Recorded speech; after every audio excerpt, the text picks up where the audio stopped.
So, I want to talk to you today about how to choose your business name. So, as you start your private practice, you might be thinking, what do I name it? I have all these great ideas, great names, but I'm not sure if they're taken, if they're available. So, the first search that you want to do, once you've pared down your names, so let's say you have three names that you're in love with, and you're saying, this is the three names that I'm looking at naming my business. So you first want to begin by doing just a quick internet search, right? You want to look at the domain names that are available, and you want to make sure that that name is not being taken already.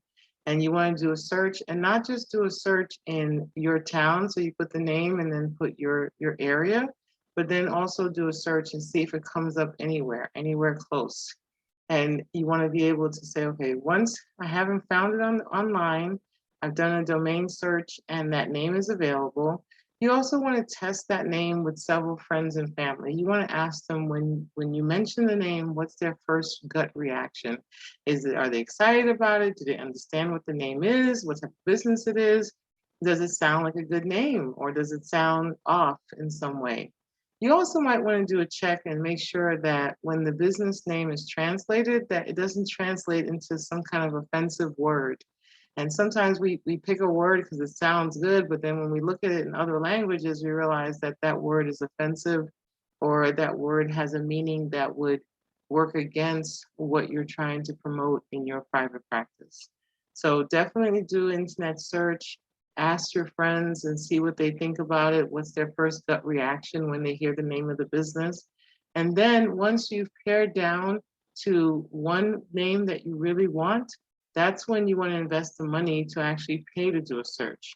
That's when you want to look at your Secretary of State website, where they will allow you to pay, and it's usually a really small fee.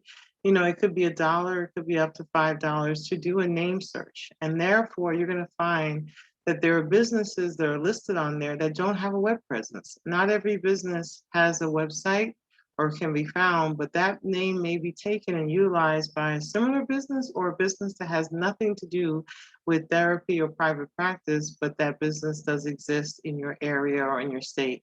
And you want to make sure that your name is not the same as some other business in your state, so that that's not taken. And you can do a name reservation with your Secretary of State until you're ready to incorporate that business and make it legal. You can reserve the name so that it's available for you. I would highly recommend, once you've done the name search and the name is available, that you also get the domain name as quickly as possible, because people are coming online every minute getting domain names and making those domain names either available for a business that's currently in operation or a business that they hope to have later on. So secure your business domain name as soon as possible. And if you know that you plan on having a social media presence, go ahead and secure the social media names on the different platforms that you plan on having your business. So that way, for sure, you have claimed it and you can use it when you're ready to get going and to build that business brand and that business presence. So be sure to test the name. Be sure that the name doesn't evoke a bad response, or it's a derogatory or negative word in some other language. And be sure to do your research and see how well people are able to pronounce it and say it. You want to avoid from the name of the business being too long, so that way whether you're doing a social media account with that name, it's easy to grab that name because the name is not too long. But also it's easy for people to make referrals to you. When they're saying your business name, it shouldn't take a whole sentence to explain the business name. You want to make referrals easy and quick. You want to be able to test the name when you're answering the phone. How long does it take you to say the name of your business? Are you out of breath by the time you said the name of your business? So take all those little tips into consideration when you're deciding how to name your business, what to name it, and the length and the meaning of the business name. And it's something that you're going to hold for many, many years. So take your time, and almost like you're naming your child, take your time and name your business well. Because once you paid for it and once you've incorporated or you have your legal documents, changing it is very difficult. And so you want to be proud of the name that you've chosen for your business. because you're going to have that name for a long time. As a bonus, I want to pass on something to you that's from the Small Business Administration. If you check out their website, the Small Business Administration is sure to emphasize a lot of good points when it comes to your business name, when it comes to forming your business.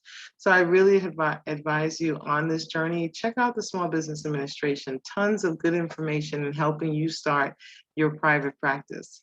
But also, they say on their website to remember that a trademark of your business name or your business logo helps to protect you at the federal level, where doing business as may not give you legal protection, but it's legally required, right? If you're doing business as. And then, of course, the domain name helps to protect your website address. But be sure to check them out. Check them out for resources, check them out for business plans, all kinds of free good things available to help you in forming your private practice. And if you need more help forming your private practice and you need a plan, I also offer that through our Etsy store, where you can find in our Etsy store a 90-day calendar to start your private practice. So head over there. The link will be in the description box below, and get a hold of your calendar, get a hold of the tools and resources we have to offer to help you start your private practice today. So my name is Gessy Martinez. I am an author, therapist, and coach, helping you to get started in your private practice dream. And I just can't wait for you to get out there and link up with your clients and help them to release and alleviate some of the stress that they're dealing with and to live better, healthier lives. Thank you so much.